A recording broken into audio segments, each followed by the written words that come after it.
Hello student, welcome back to my YouTube channel Student Study Point, and I hope that you all are fine. So let's move on to a new topic which is to be just discussed today. So let's start. Hello students, 11th class से जो आपका chapter चल रहा है third motion in straight line, ठीक है। तो इससे नेक्स्ट वीडियो हम आपके लिए लाए हैं। इससे पहले हमने आपको डिफ्रेंसिएशन के बाद 3 पार्ट हैं और इंटीग्रेशन का एक पार्ट है, वो आपको करना सिखाया था। तो देखिए जो ग्राफिकल आपके इससे आगे जो इक्वेशन ऑफ मोशन है, तो उनकी जो भी 3 इक्वेशन आपने 9th में पढ़ी हैं, ठीक है। v बराबर u plus A T, S बराबर U T plus half A T square, V square बराबर यू स्क्वायर प्लस 2as, ठीक है। तो वही 3 इक्वेशंस के को प्रूफ करने के लिए मैंने आपको पहले ही बताया था कि यहाँ 2 मेथड हो जाते हैं, ग्राफिकल और एक कलन यानी, ठीक है। तो जो कलन विधि है उसमें आप जो है इंटीग्रेशन वगैरह यूज करते हैं, ठीक है। तो अपकलन के जरिए अपकलन का भी यूज होगा, उसमें इंटीग्रेशन का भी यूज होगा, ठीक है। तो उन विधि से जो ग्राफिक विधि है उसके लिए थोड़ा सा यहाँ ग्राफिक पॉइंटों को जानना जरूरी होता है, और जिनसे एक नंबर का क्वेश्चन आता भी है, तो उनके लिए ये वीडियो है, ठीक है। तो ग्राफ से जो अधिकांश इस आपके लिए जो ग्राफिकल जो कह सकते हो ग्राफिकल जो पॉइंट है उनसे रिलेटेड अगर कोई एक नंबर का क्वेश्चन आता है तो वो इन्हीं से आएगा, ठीक है, जितना आपके सामने यहाँ मैं बताने वाला हूँ, ठीक। तो बात करते हैं, चलिए सबसे पहले मैं आपको बताऊँ एक्स टी ग्राफ। तो एक्स टी ग्राफ का मतलब है, एक्स का मतलब विस्थापन यानी पोजीशन, उसकी पोजीशन समझ के चलिए आप, विस्थापन छोड़ दीजिए। टी का मतलब समय यानी स्थिति समय ग्राफ, यानी इस किसी वस्तु की स्थिति और समय के बीच में जब ग्राफ खींचा जाता है तो उसको बोला जाता है स्थिति समय ग्राफ, यानी एक्स टी ग्राफ। एक्स का मतलब स्थिति, टी का मतलब समय, ठीक है। दूसरा ग्राफ आपके सामने होगा यहाँ वेग समय ग्राफ। वेग का मतलब v, टी का मतलब समय, यानी जब किसी वस्तु के वेग और समय के मध्य ग्राफ खींचा जाए तो वो होता है वेग समय ग्राफ, क्लियर। तो ये 2 तरह के ग्राफ आप यहाँ पढ़ने वाले हैं। यहाँ आप त्वरण के बारे में पढ़ेंगे, ठीक है। तो इन्हीं ग्राफ से तो बात करते हैं, चलिए सबसे पहले एक्स टी ग्राफ। तो उस देखिए आपको पहले तो मैं बताऊँ स्थिति, मैंने आपको बताया भी था निर्देश तंत्र वगैरह के बारे में को जो पोजीशन वेक्टर होता है वो क्या बताता है, संपूर्ण वर्णन करता है किसी वस्तु की गति का, ठीक है। तो देखिए समय को जब हम एक्स अक्ष पर लेते हैं, कौन से पर, एक्स अक्ष पर समय को लिया जाए और वाई अक्ष पर विस्थापन लिया जाए, तो उस समय हमारे पास यदि एक सिंपल सरल रेखा होती है ये प्राप्त हो, तो ऐसी सरल रेखा प्राप्त होती है एक समान वेग के लिए। किसके लिए? एक समान वेग के लिए। और ये धनात्मक वेग भी होता है। कैसा होता है? धनात्मक या बढ़ता हुआ वेग, त्वरित हुई वस्तु, यानी ऐसे ग्राफ के लिए आप बोल सकते हैं धनात्मक वेग, ठीक है। या वस्तु क्या हो रही है, वस्तु का जो वेग है लगातार समय के साथ क्या हो रहा है, बढ़ रहा है, ठीक है। और आप इसको एक समान वेग भी बोल सकते हैं, क्योंकि एक सरल रेखा में प्राप्त है, क्योंकि यहाँ अधिकांश आपको क्या प्राप्त होंगे, सरल रेखा के अकॉर्डिंग प्राप्त होंगे ग्राफ। तो इसलिए क्या है, ये सरल रेखा खींची हुई है, तो इसलिए आपको क्या है, सरल रेखा के रूप में जो एक समान ग्राफ प्राप्त होता है, ठीक है। अब यहाँ देखिए जो ये ग्राफ है ये आपको नीचे की ओर आता हुआ दिखाई दे रहा होगा, यानी इसकी इंक्रीजिंग ऊपर को है, इसकी इंक्रीजिंग नीचे की ओर है। तो एक्स टी ग्राफ ही, तो एक्स अक्ष वही वाई अक्ष पर है, समय जो है एक्स अक्ष पर है।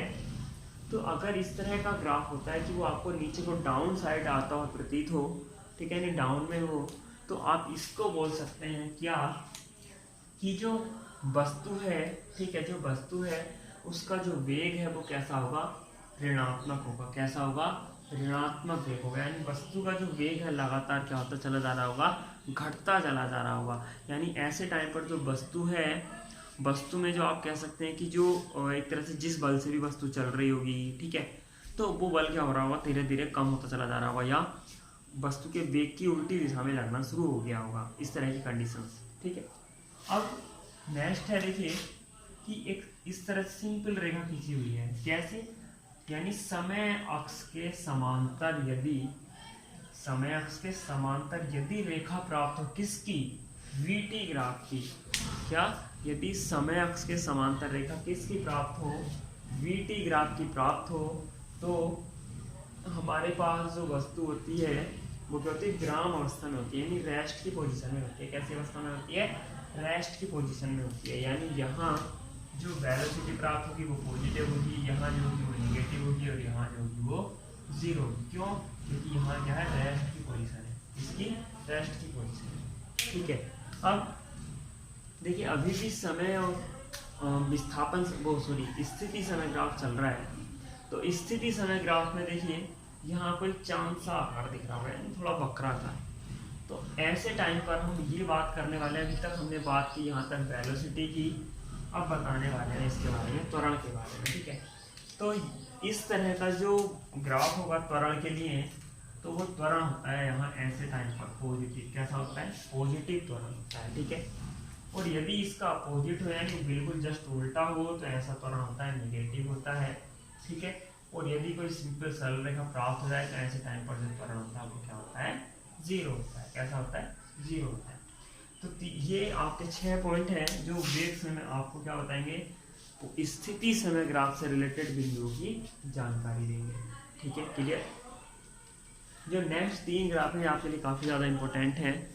यही आपके जो कह सकते हैं गति की समीकरण है, इन्हीं से गति की समीकरणों का यूज होता है।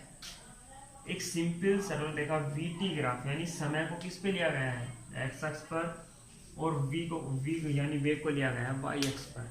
ठीक है, तो इस तरह की जो एक सरल रेखा प्राप्त होती है तो इसको हम बोलते हैं एक समान त्वरण से चलती हुई वस्तु। किससे, एक समान त्वरण से चलती हुई वस्तु, यानी वस्तु लगातार त्वरित होती चली जा रही होगी।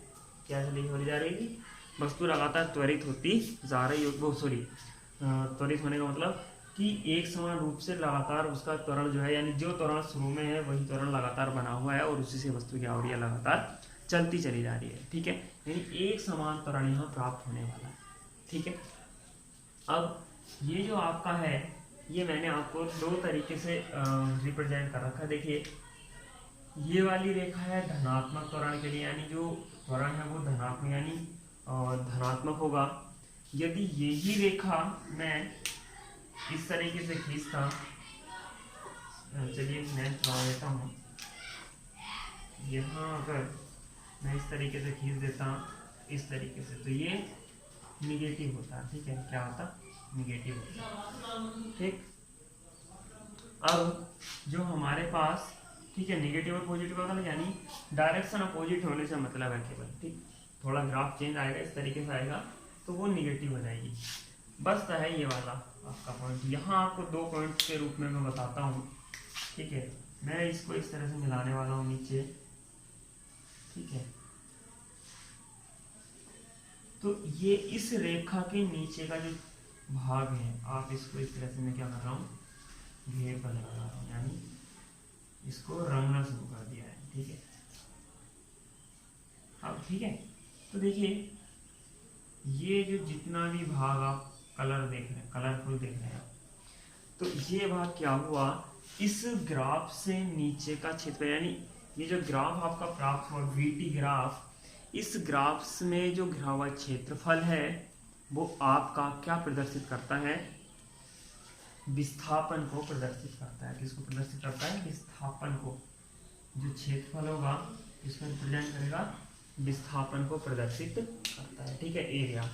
और जो त्वरण होता है, त्वरण के लिए देखिए इसके समांतर यहाँ से एक रेखा खींच लीजिए आप। ठीक है, अब यहाँ जो ये एंगल बना हुआ है ये वाला, यानी आप चाहे तो इसे अगर नीचे बढ़ाएंगे तो x अक्ष के साथ जो एंगल क्रिएट हुआ ये आपका जो ढाल होता है, ये ढाल आपका क्या कहलाता है, a कहलाता है। यानी इस थीटा का मान जो अगर आप निकाल लें, तो इस थीटा का मान अगर आप निकाल लेते हैं तो आपके पास प्राप्त हो जाता है, यानी जो झुकाव है VT जो ग्राफ है आपका, इसका जो झुकाव है, ठीक है, या ढाल कह सकते हैं आप, या प्रवणता कह सकते हैं आप, तो तीनों ही चीज़ एक ही है, प्रवणता, ढाल, झुकाव। ये अगर आप निकाल लेते हैं तो ये झुकाव या प्रवणता रिप्रेजेंट होती है त्वरण से, प्रवणता रिप्रेजेंट होती है त्वरण से। ठीक है, और जो क्षेत्रफल होता है वो प्रदर्शित करता है विस्थापन को। किसको, विस्थापन को, यानी तय किया गया जो विस्थापन है वस्तु द्वारा। तो ये जो ग्राफ है केवल कितना, ये तो मैंने देखिए जब आगे बढ़ाया था तो इस तरह से आप डॉट डॉट डॉट कर सकते हैं इसको। चलिए डॉट डॉट कर देता हूँ, लेकिन जो ग्राफ है आपका वो रिप्रेजेंट करता है यहाँ से ये वाला, ठीक है। मैं इसको चलिए रो कर देता हूँ यहाँ पे, यहाँ से यहाँ तक का जो ग्राफ है आपका ये वाला, तो ये ग्राफ आपका रिप्रेजेंट करता है इसके नीचे का जो एरिया है किसको, विस्थापन, यानी तय किए गए विस्थापन को। तो ये दो चीज़ आपके लिए यूज होनी है, एक त्वरण की, एक विस्थापन वाली, यानी जो आपको इसका स्लोप निकालते हैं आप, यानी ढाल निकालते हैं वीटी ग्राफ का, ये रिप्रेजेंट करता है एक्सक्रेशन यानी त्वरण को। और जो इसके द्वारा घेरा गया क्षेत्रफल यानी एरिया जो होगा इसके द्वारा नीचे का, वो रिप्रेजेंट करता है विस्थापन को, ठीक है। तो आज के लिए इतना ही वीडियो में, और ये ग्राफिक बिंदु थे काफ़ी इंपॉर्टेंट है आपके लिए, ठीक है। और ये आपको PDF में मिल भी जाएंगे, और आपको इस चैप्टर की फर्स्ट वीडियो में और इस वीडियो में, दोनों ही वीडियो में आपको इस चैप्टर की PDF की लिंक मिल जाएगी। एक चीज़ ध्यान रखिएगा, देखिए उसमें इंटीग्रेशन और डिफरेंशिएशन नहीं है, ठीक है। तो आप इंटीग्रेशन और डिफरेंशिएशन के लिए आप क्या कीजिएगा कि जो वीडियो मैंने आपको, जो वीडियो इंटीग्रेशन डिफरेंशिएशन के 3 पार्ट है, इंटीग्रेशन का 1 पार्ट है, वहाँ से पहले आप सारे सूत्र लिखिएगा। उसके बाद उनको क्या कीजिएगा, एक एक जितने न्यूमेरिकल मैंने उसमें कराए हैं वो एक एक न्यूमेरिकल करके आप उसमें कर लीजिएगा कॉपी में। तो उससे क्या होगा, आपका डिफरेंस और इंटीग्रेशन वहाँ से कवर हो जाएगा, ठीक है। तो उसकी PDF तो खैर नहीं है, लेकिन आप उसमें से क्या कीजिए, तीनों जो 4 वीडियो हुई, 3 डिफरेंशिएशन की, 1 इंटीग्रेशन की, चारों वीडियोस से आप क्या कीजिए, सूत्र लिखिए, और वही जो न्यूमेरिकल उनमें कराए हुए हैं वही न्यूमेरिकल आप कर लीजिए। थैंक यू फॉर वॉचिंग, और लाइक और सब्सक्राइब शेयर करना ना भूलें।